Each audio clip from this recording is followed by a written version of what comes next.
Imagine being told, over and over, by the very person meant to inspire you, that you're not good enough, that you're stupid, that you'll never make it.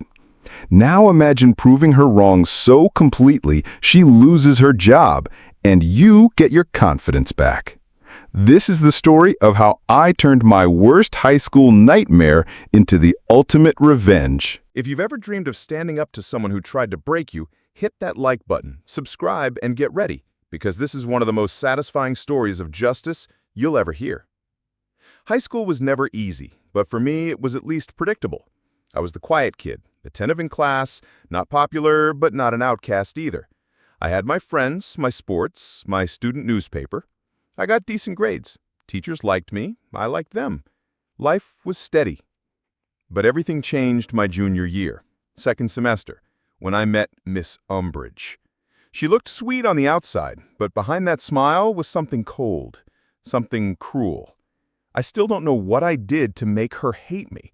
Maybe it was my habit of nodding off in class. Undiagnosed thyroid issues and 5 a.m. swim practices will do that to you. But whatever the reason, she decided I was her target. I'd always loved reading. Honors English was my thing. So when I landed in classical literature, I was excited. I'd already read most of the Greek and Roman classics, but I didn't mind revisiting them. Until Miss Umbridge. Her class was 50% essays. I was on the student newspaper, a decent writer. I wasn't worried. But my first paper came back with a D. I stared at the grade, my heart sinking. I'd never gotten a D on anything but chemistry, and even then, never this low. I went to her after class, hoping for feedback. She looked at me with that fake smile and said my work was uninspired. No real notes, no guidance, just a vague insult. She told me to come back during study hall. I did. I thought she'd help. Instead, she spent the whole hour telling me I was an idiot. I left her office in tears, feeling smaller than ever. My best friend, future valedictorian, offered to help me with my next paper. We worked for hours. She'd never gotten below an A-. When I got another D, she was furious. She took my paper to her AP English teacher, pretending it was for a writing competition. He said it was great, A+ work. She asked him to look at my original assignment, too. He said it was even better.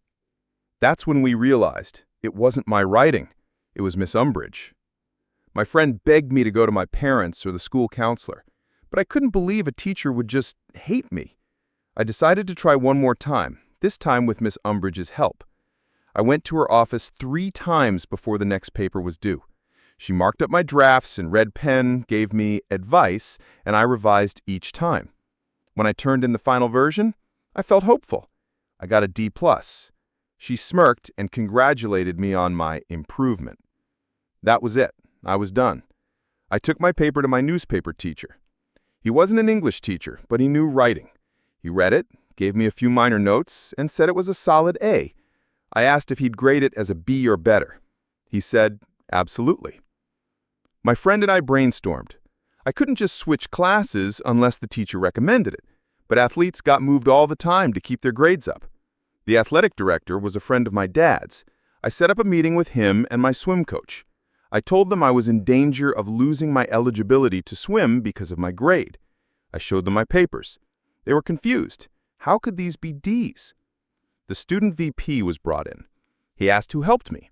I told them my friend, her AP English teacher, and my newspaper teacher. He asked if I'd ever asked Miss Umbridge for help. I handed him the 3 revised drafts covered in her red ink. He frowned. Then he called in the AP English teacher and my newspaper teacher. They graded my papers A- or better, every time. While this was happening, my dad was called in. He was furious. He demanded I be moved to another class and that Miss Umbridge be put under review. The administration bristled. There was yelling, 6 adult men arguing in the VP's office while I waited outside, heart pounding. Finally, it was decided we'd have a meeting with Miss Umbridge. The next morning, before school, we all met. Miss Umbridge looked smug, ready to explain why I was so stupid. The VP explained that if I kept a D, I'd lose my extracurriculars. She smirked and said I should be moved to basic English, that I didn't have the aptitude for honors, that I'd need a tutor for even basic English. I'd never seen my dad so angry. The VP asked why she hadn't tried to help me improve. She said it was up to students to take initiative. The VP asked if I'd ever asked for help. She said no. He pulled out the 3 revised drafts covered in her red ink. She turned red, called me a liar, said those notes weren't hers. Things got heated. I was asked to leave again. I sat outside, listening to the shouting. The AP English teacher and newspaper teacher were called in. More shouting. Finally, just before classes started, I was called back in. Miss Umbridge stormed out, shooting daggers at me. I was moved to basic English, effective immediately. My current grade wouldn't carry over. I wouldn't have to make up any past assignments. My new teacher would grade me only on new work. My new teacher, Miss Honey, was the department head. She was kind, experienced, and fair. After 2.5 years of honors English, her class was easy, but I worked harder than ever. I finished projects so quickly, she asked me to tutor another student. I helped her go from a C- to a B+. I ended the semester with 104%. At the end of the semester, Miss Honey called me in. She recommended I return to honors English for senior year. I must have looked panicked, but she assured me Miss Umbridge wouldn't be my teacher. In fact, she wouldn't be anyone's teacher. She was leaving at the end of the year. She explained I'd been put in her class on purpose. The administration trusted her to determine if I really belonged in honors. She said I absolutely did. She apologized if her class hadn't been challenging enough. I broke down in tears, ugly, snotty, relieved tears. I hadn't realized how much I'd internalized Miss Umbridge's words. The woman who tried to break me, who called me stupid, who tried to sabotage my future, she lost her job. I got my confidence back, my place in honors, and a new sense of self-worth.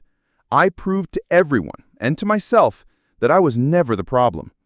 Sometimes the people who try to tear you down are just projecting their own insecurities. Don't let them define you.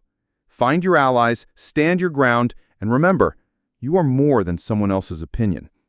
If this story gave you chills, smash that like button and tell us in the comments what's the most satisfying revenge you've ever witnessed. And of course, subscribe for more stories where justice is finally served. Until next time, never let anyone make you feel small.